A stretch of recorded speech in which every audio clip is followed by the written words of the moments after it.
Le doy la bienvenida a Sergio Negrete Cárdenas. Él es economista muy destacado, por cierto, es profesor en el ITAM y es articulista en esta casa, en El Financiero. Estás presentando tu más reciente obra, De AMLO a Sheinbaum, decadencia económica y conquista política que continuará. Un título que resulta no solo muy oportuno por el momento que estamos viviendo, sino muy sugerente, porque estamos en el cierre de un ciclo y el inicio de otro. Vaya cierre y vaya inicio, Sergio. Vaya, una transición como esta yo nunca la había visto en mi vida. Por cierto, espero nunca volver a ver algo así. Regresión autoritaria. Volvemos no a un priato, al morenato.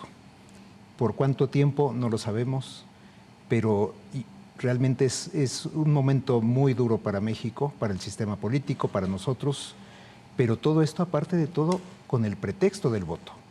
Es el argumento de vamos a un régimen mucho más autoritario porque ustedes lo quisieron. Entonces, bueno, ya es un elemento muy cínico, digámoslo así, dentro de esta transición, pero entendible. Es un cierre de gobierno de una persona que siempre buscó más poder y lo ha conseguido. Ha logrado este afán de atraer todo el poder que puede, aplastando a quien está en su camino. Sí, ha acumulado un poder que parecía impensable, y vaya cierre que estamos teniendo con toda la serie de sucesos que vamos a ir aquí refiriendo y comentando, que están sucediendo pues en los últimos días del sexenio. ¿Cómo consideras que nos encontramos como país? En un momento de retroceso económico, pero el retroceso económico ya había ocurrido. Ese es el sexenio completo, el sexenio de López Obrador. Yo te diría que el reloj económico de la nación se atrasó medio siglo. Estamos en los 70s. En las paraestatales, el petróleo, la energía, el déficit público, tenemos todas estas cuestiones graves.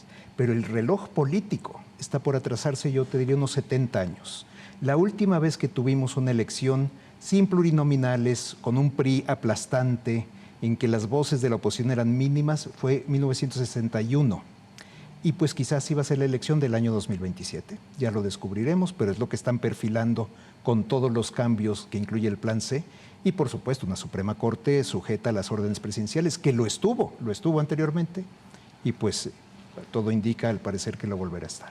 Sí, pero habían ocurrido muchas luchas de las que ellos formaron parte para construir instituciones autónomas, eficientes, independientes del gobierno, y ahora se pretende dinamitarlas.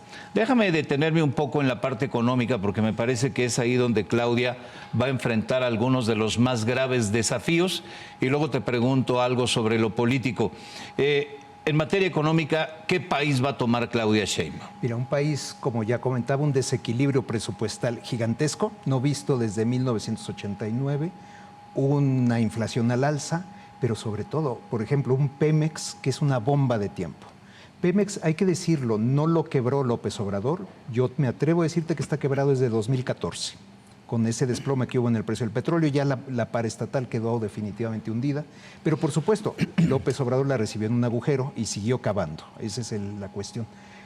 Y pues Claudia Sheinbaum, no sabemos realmente quién es Claudia Sheinbaum en ninguna materia, política, económica, pero en cuestión económica, pues dice que va a seguir la cuarta transformación, el segundo piso, ha ratificado a Rogelio Ramírez de la O. Creo que es una buena medida en el sentido de hacer una transición tersa, pero recordemos que el secretario de Hacienda es corresponsable de este déficit. Entonces, bueno, es un poco pedir que sea bombero al incendiario. Ojalá que lo haga bien. Esperemos que tenga Ramírez de la O la autonomía que no ha tenido para poder realmente ajustar las cuentas públicas. No las tiene todas con el tema económico, Claudia, o sí las tiene todas, pero en el sentido negativo. En el aspecto político no tiene nada. Las estructuras de Morena son de López Obrador. Él puso diputados, él puso senadores, él puso gobernadores. Ahora que viene un cambio en Morena, él está definiendo quién debe ser la persona que asuma la presidencia de Morena. ¿Qué tiene Claudia en materia política? No tiene nada, es la sombra del caudillo. Lo que ella tiene es a López Obrador. Toda su carrera ha transcurrido bajo su mando, bajo su sombra.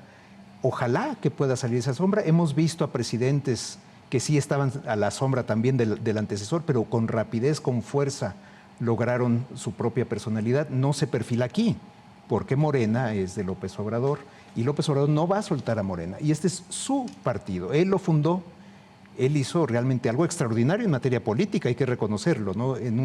Estaba PRI, PAN, PRD, parecía que nadie rompía ese esquema, y él lo consiguió. Y bueno, él no quiere soltar el poder, no lo va a hacer, es muy claro. Y entonces lo que tenemos es un equivalente, Plutarco Elías Calles y su Partido Nacional Revolucionario, Andrés Manuel López Obrador, Morena, Maximato, jefe máximo de la revolución, jefe máximo de la transformación. Y como tienen las 2/3 partes prácticamente aseguradas, pues pueden hacer lo que quieran con la Constitución. ¿Logrará desdoblarse Claudia? ¿Alejarse de ser la sombra del caudillo para encabezar su propia presidencia, darle su sello? Yo siempre digo, siendo la primera mujer presidenta de México, en un tiempo de empoderamiento de la mujer, siempre les pregunto a las mujeres cuando tengo la oportunidad de hablar ante auditorios, respóndanme ustedes a mí. ¿Ustedes creen que Claudia Sheinbaum está llegando a que se le deshaga el país entre las manos? ¿O está llegando a enfrentar el desafío que representa ser la primera mujer presidenta de México? Ojalá que sea una gran presidenta, ojalá, pero tiene dos destinos posibles. Yo me atrevo a decir, de esto especulo mucho en el libro.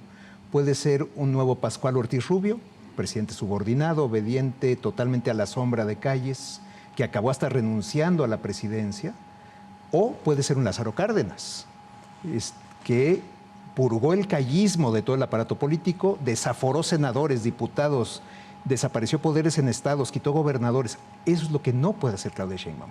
Eso es lo que mucha gente se olvida. Dicen, puede ser un nuevo Cárdenas, por supuesto que puede. Pero Cárdenas primero purgó todo el aparato político del callismo y luego lo subió a un avión y lo expulsó del país. Esta clase de acciones son muy difíciles de concebir en el momento actual. Lo que sí se puede concebir es un nuevo Maximato. Déjame entrar un poco más de lleno y a profundidad en el tema de la reforma al Poder Judicial, que ha levantado una ola, por un lado, una ola de acciones de solidaridad y de apoyo hacia los trabajadores del Poder Judicial, hacia los jueces, magistrados y ministros, tanto en México, las asociaciones de abogados, los colegios de abogados, las escuelas y facultades de derecho de universidades públicas y privadas, internacionalmente, la Organización Internacional de Jueces, hoy desde Roma, hablando del apoyo al Poder Judicial mexicano, con dos preocupaciones centrales. Uno, van a enterrar la carrera judicial.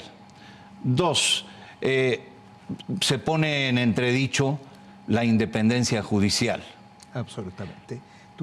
Esto no es realmente tan sorpresivo. López Obrador detesta la meritocracia, detesta el aspiracionismo, detesta a la gente estudiosa que quiere superarse, salir adelante. A él le gusta que dependan no tanto del gobierno, de él personalmente. Entonces, bueno, tiene cierta coherencia, digamos, aparte del control político del Poder Judicial. Si algo obstaculizó el obradorismo a la 4T en estos años recientes, aparte de no tener las 2/3 partes de las cámaras, fue el Poder Judicial. Lo detesta. Este es un momento de venganza, de rencor, aparte de acumular poder. O sea, es todo el conjunto del obradorismo se está manifestando, aplastando al Poder Judicial. Yo puedo imaginarme a López Obrador realmente regodeándose en este poder que acaba de acumular, lamentando quizá que no lo tuvo antes, pero lo tiene ahora, tiene un mes, y será un sexenio de un mes. López Portillo tuvo un sexenio de 3 meses, tratando de reconstruir una presidencia, y él lo va a tener de un mes, pero reafirmando su presidencia. Estamos platicando con Sergio Negrete Cárdenas, que está presentando el libro De AMLO a Sheinbaum, Decadencia Económica y Conquista Política, que continuará. Háblame desde el punto de vista económico, ¿cuál puede ser el impacto que tendrá si al final se consuma la aprobación de la reforma al Poder Judicial, cuando ya hemos oído voces de alerta? Ahora mismo Enrique Quintana decía que la incertidumbre espanta a los inversionistas.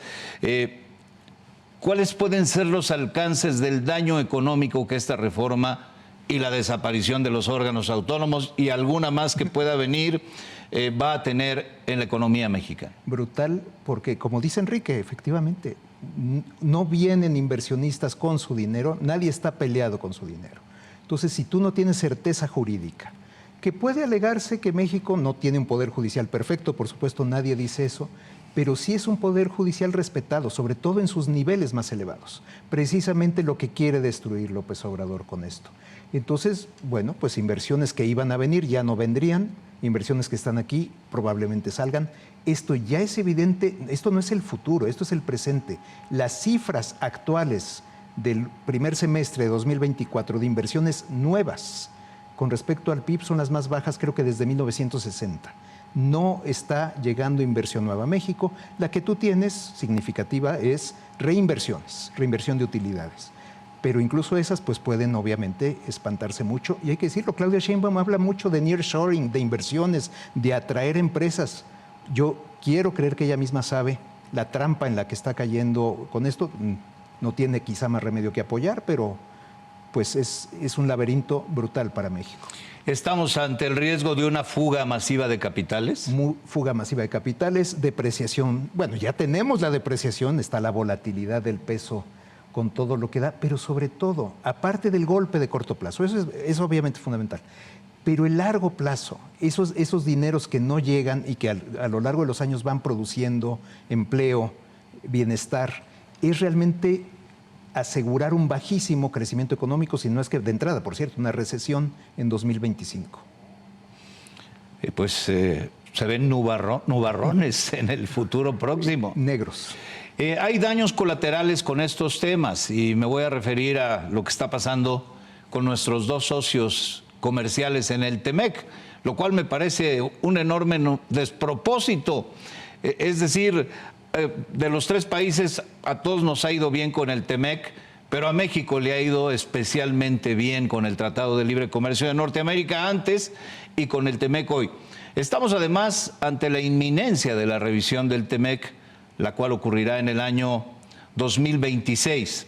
El presidente pone en pausa la relación con las embajadas de Estados Unidos y Canadá, sus socios en el TEMEC, y se molesta y se enoja porque los embajadores dan su punto de vista con preocupación respecto al contenido de la reforma judicial de López Obrador. Absolutamente, pero tienen todo el derecho en el sentido que esto está incluido en el TEMEC. Hay organismos explícitamente, creo que es por ejemplo el Federal de Telecomunicaciones, la Comisión Federal de Competencia, que están dentro del andamiaje del TEMEC. Entonces no puedes simplemente desaparecer parte, digamos, del tratado, del acuerdo y así quedarte así nomás y esperar que no pase nada. Al contrario, en un extremo, que esperemos que no ocurra, hago la aclaración, pueden Estados Unidos y Canadá incluso denunciar a México, digamos, sacarnos del tratado por violación al mismo, en un escenario muy, muy extremo. Y eso, bueno, tendría un impacto inmediato en todo nuestro aparato productivo, exportaciones, sería un golpe económico brutal. Pero ya sabemos la postura obradorista, él cree que su soberanía, porque él interpreta la soberanía nacional como su capricho personal, que la soberanía está por encima de cualquier cosa, incluyendo tratados firmados, dicho sea de paso, por él, no por presidentes anteriores. Por López Obrador en 2020 ratificó el TEMEC, pero pues tiene sus prioridades políticas y ahí está. Conforme al escenario que tenemos hoy, ¿qué país te imaginas que tendremos dentro de 6 años cuando termine el sexenio de la primera mujer presidenta de México? Mira, puede ser realmente un gobierno con profundo descrédito, obviamente visto como una nueva república bananera latinoamericana setentera.